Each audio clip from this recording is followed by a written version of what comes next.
can grab the screen and update us on all the stuff you are aware of that is in the immediate future. Great. Can you see my slides? Not yet. You're going to have to grab the screen. I thought I did that. Let's see, maybe just in the interest of time, can you run my slides? I have to find them. Hold on. Sorry, everyone. I'll share my screen again. Let me know if you can see it. No? There we go. Okay. You see my slide show? Yeah. There. Great. Okay. Fantastic. Trying to put it in PowerPoint. There we go. Hopefully you can still see it. Yep. All right. Thank you very much. Happy to be here. And as Dennis mentioned, I'm going to talk about on-site water recycling. But just for folks that don't know who the San Francisco Public Utilities Commission is, we are a utility that provides three services: water, power, and sanitation. And we provide water to 2.7 million people in the San Francisco Bay Area. And Tom Francis did a fantastic job covering our regional water system and our customers, and as well as our current drought and storage issues. So I'm not going to touch on that today, but we do generate hydropower as well as solar power. And we also operate a combined sewer system in San Francisco. And as Bob mentioned in his remarks, even though a utility can have these multiple services, sometimes we don't always work closely together. In fact, sometimes we're siloed. And for that very reason, in 2016, the San Francisco Public Utilities Commission adopted a OneWaterSF approach to how we do our work at the utility. And again, that's really looking at working for multiple benefits across our water, our sanitation, and our power utility. And a lot of the work that we've been doing in the water enterprise is really to move beyond just traditional surface water supplies to serve both San Francisco as well as our wholesale customers. And in particular, we've been focusing on a number of programs to diversify the portfolio. We have a very active conservation program. We heard a great presentation earlier on other programs in the Bay Area. I just want to comment that San Francisco has been promoting conservation for more than 30 years. Our residential per capita is 42 gallons per person per day, and that really is a result of a commitment from our customers in San Francisco, and who really, again, have embraced water conservation as a way of life. We also have a groundwater program. We also have a recycled water program where we're focusing on producing recycled water for irrigation of our large parks and golf courses in San Francisco. We have an on-site water recycling program, and I provide some updates on that program today. We're also studying desalination as well as purified water for our regional water system. We have a number of partners in the Bay Area that we're working very closely with to pursue a number of projects to increase our water supply from alternative water sources. We're also looking at purified water in San Francisco itself. A little bit unique in the city is we don't have a water treatment plant, but we do have wastewater treatment plants. So we will be conducting a feasibility study that will be coming out early next year about the possibilities of purified water in the city. We also have an innovations program, and some of the work that we're doing is atmospheric water generation and deploying those technologies in San Francisco. So really focusing on our on-site water recycling program. I think folks are familiar. We do have an ordinance in San Francisco. Currently, it applies to buildings that are over 250,000 square feet. They actually must capture and treat gray water, rainwater, and foundation drainage to meet their toilet flushing and irrigation demands in new developments. This ordinance is applicable citywide. Our program has been evolving over the past several years. We started in 2012 on a voluntary basis, just focusing on allowing single buildings to install treatment systems. In 2013, we went ahead and amended that ordinance to allow district scale. More than 2 buildings could share water from one treatment system in a building. And in 2015, in the height of our last drought, it became a mandatory requirement for buildings over 250,000 square feet. We've expanded that concept of on-site water recycling by establishing a program for breweries to capture and treat processed water on site. And with that program, we've developed a chemical and pathogen control strategy to safely collect, treat, and reuse processed water on site. And just to provide a couple examples of some mandatory projects that are online or close to becoming online. We have the Chase Center on the far right. It's built as a sports arena. It also has 2 office buildings. They're capturing and treating rainwater, condensate, and gray water for flushing of the toilets in the arena, as well as the office buildings. 1550 Mission is a large multifamily building capturing rainwater and gray water for toilet flushing irrigation. That system's currently online and operating. We're happy to see that is despite challenges of COVID. And Mission Rock is a new large development that's being proposed in San Francisco. It has just initially started the construction. It is a very large development. They will be installing a black water treatment system. They didn't have to install that under the mandatory requirement, but decided to actually go forward and capture and treat black water. It's also a unique project in the sense that they have a nonprofit operation organization that they're working with to actually run the treatment, build the treatment plant, run it, and operate it on behalf of the redevelopment project.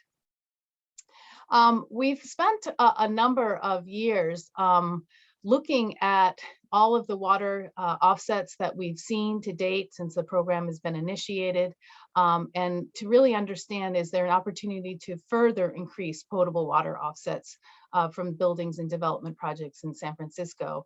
And we also wanted to look at any way to streamline our ordinance and increase opportunities for cost-effective systems. So we've proposed some new changes to our ordinance, and I'll just highlight 3 of them. One is to lower the square footage from 250,000 square feet to 100,000 square feet. For commercial buildings, to actually capture all of the black water or wastewater and not just gray water on site, as well as for multifamily and residential buildings and mixed use buildings to meet clothes washing demands in addition to toilet flushing and irrigation demands. And really why we've recommended these changes is because we can see, again, an increase of potable offset. So for example, the buildings that we've stocked that we've seen in San Francisco, just commercial buildings, just capturing and treating gray water, it's only about a 15% potable offset. However, when we look at if these buildings deployed black water treatment systems, they would get a savings up to 75%. So again, you can see a significant increase in the potable offset. Gray water for toilet flushing and clothes washing in residential buildings, again, why we want to move to the clothes washing is it can increase the water savings from 15% to 30%. And we've also decided, looking again at all of the data that we have collected from the buildings, that we aren't going to require rainwater capture and treatment due to uncertainty and of rain and the volume of rain in San Francisco. Obviously, buildings can capture rainwater, but we aren't going to require them to do that any longer because it has contributed a smaller percent of a potable offset than we expected. We also have been looking at, again, for these larger redevelopment projects, looking at if the redevelopment projects installed building by building systems versus district scale systems. We did an analysis of one of our projects in downtown San Francisco, and really it costs twice as much if of the redevelopment with multiple buildings installed individual treatment systems versus a district scale system. So we are encouraging large redevelopment projects to install district scale systems.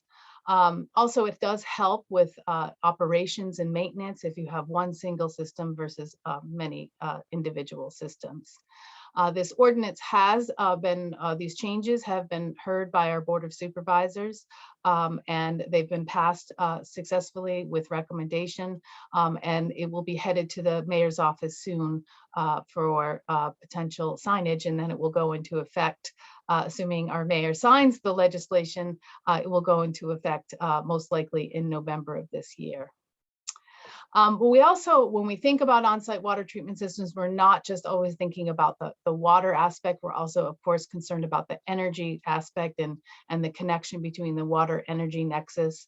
And so we've established a grant program to encourage buildings and redevelopment projects that are installing gray water and black water treatment systems to install wastewater heat recovery systems at the same time, as a way to reduce the energy use from these on-site water treatment systems. And we provide, again, financial incentives. I want to just spend the last few minutes of my time here to talk about what we're doing on the national level. There's a lot of work and a lot of activity going on the national level. We have been working with many public health regulators, from local, state, and federal public health regulators, as well as water and wastewater utilities across North America, US EPA and US Army, to really look at the role of on-site water treatment systems in communities, again, across the United States. And so I'm just going to share with you a few examples of some activities that are happening across the country. Colorado has amended its regulations to allow non-potable end uses, including toilet and urinal flushing from on-site water treatment systems, their regulation 84, and it incorporated our approach, our health risk-based approach that we're taking through the National Blue Ribbon Commission, and moving towards a fit for purpose for public health targets. Also, Denver Water has incorporated an on-site water treatment system in their new headquarters. Unfortunately, it's not online as they're not in the office, but they hope to begin that system soon when they return to the office.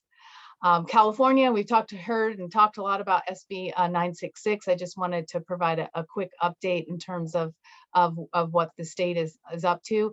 They're working very, very hard on developing the regulations, again, with our log reduction targets for public health protection. The state has engaged an expert panel, and they're reviewing some additional literature and evaluating the existing LRTs that have been published previously by the National Blue Ribbon Commission. So I would just say expect to see a draft coming this spring, and they're on target to adopt the rules and regulations in 2022. Washington State signed HB 1184 into law in 2021. So by July 2022, ahead of the state of California, the Department of Health in the state of Washington will develop health risk-based water quality standards for non-potable water treatment systems in commercial and multi-family buildings. Again, they are planning to address the existing regulatory gap by creating consistent statewide standards in Washington. I think Hawaii, I just wanted to touch on Hawaii. Hawaii has also adopted statewide legislation that requires the Department of Public Health to adopt a localized set of rules in concurrence with the National Blue Ribbon Commission. There are a number of developers in Hawaii working on large condominium as well as hotel projects to incorporate on-site water treatment systems in their new projects. Austin, Texas, they've developed a water forward plan with the city of Austin that projects and incorporates about 10 million gallons per day of new supply from on-site water treatment systems by 2040. And they've also developed their own on-site water treatment system that captures black water, rainwater, condensate in their new permitting and development center in Austin. New York City, New York City has been running a number of on-site water treatment systems in individual buildings as well as on the district scale in Battery Park since 2003. And they're continuing this this interest in on-site water treatment system. The city actually has a grant program to incentivize on-site water reuse systems in the city, and a large redevelopment project is proposing a district scale black water treatment system. Alaska has some very interesting challenges. There's a lot of rural homes in Alaska that actually don't have in-home water and sewer services in Alaska. So as a result, the state of Alaska has established this water and sewer challenge, really looking at a way to take gray water and use it in the home, including for skin contact. And Alaska is working collaboratively with EPA, Office of Research and Development, on this project. The Army is another area, another entity that has extreme interest in on-site water reuse. They have a lot of remote military field settings where really their access to water is extremely challenging. And so they're focusing a lot of their research, which again will be applicable to the work that we're doing, for in-field water reuse for showering, laundry, and latrine operations. And they're also looking at energy efficient reuse technologies to help with the scaling up of on-site water treatment systems. The National Blue Ribbon Commission, I just want to remind folks, has developed a number of resources and tools to help communities. We obviously have our health risk-based framework with the log reduction targets for the water quality to ensure the protection of public health. We have a guidebook how to develop a local program. We have our guidebook on developing model regulations, either on the state or local level, as well as we've developed a guidance manual that helps operators and utilities and public health regulators really think about the implementation of on-site water treatment systems. Currently we're whoops, sorry, I don't know what happened to my, well, okay, there we go. Currently, we're working on an operator certificate program, and it's all about training operator workforce to deal with running and operating on-site non-potable water treatment systems. This new certificate program really addresses a key gap in existing operator certifications in the US. And it's a really exciting partnership that we've established with WEF as well as the ABC. And so we anticipate that the actual certifications process can begin in December 2022. And so in conclusion, we're doing a number of activities and a lot of research still at the National Blue Ribbon Commission. Our work hasn't concluded. For example, we're expanding the risk-based framework to address single-family homes, working with EPA, Office of Research and Development. We're participating in the new Water Reuse Action Plan to align plumbing codes and standards with the health risk-based approach for on-site water treatment systems. We're also looking at the role of on-site water treatment systems in terms of equity and climate change issues. And finally, we're looking at evaluating the scale, environmental, and economic impacts of on-site water reuse systems using EPA's life cycle assessment tool, LCA tool, that they recently published last year. And so I just want to conclude that certainly on-site water treatment systems, as we know, is very local. It is definitely needs to be looked at from the local context and the local lens. And from San Francisco's perspective and how we look at our long-term water supply planning, on-site water treatment systems really are playing a significant role and an increasing role in our water supply portfolio as we look to the future. So thank you very much, and I appreciate the opportunity to be here today to share some updates.